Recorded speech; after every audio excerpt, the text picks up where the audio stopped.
When the Apostle Paul arrived in Athens, this is essentially what he would have seen.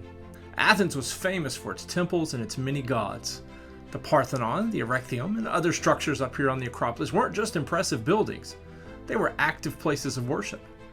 What's striking is that many of those same temples are still standing today. You can walk among the columns and get a real sense of the craftsmanship that went into them.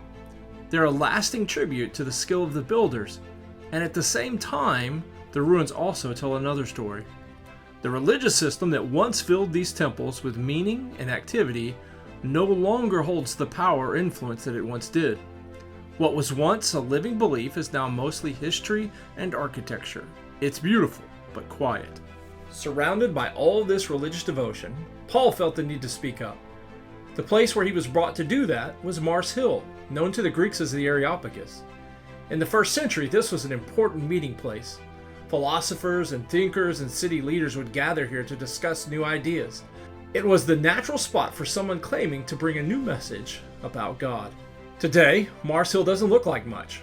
There's no grand columns, no ornate carvings. It's bare rock under the open sky. It was here that Paul stood and gave his well-known defense of the true and living God. The sermon carefully recorded for us in Acts chapter 17. He began by acknowledging the religious devotion of the Athenians. He pointed out that they had even dedicated an altar to the unknown God. And then he explained who that God actually is. Try to picture what it would have been like to stand in the crowd and hear those words for the very first time. Άντρες Αθηναίοι, κατά πάντα ως δυσίδα μονεστέρους ουμάς θεωρώ.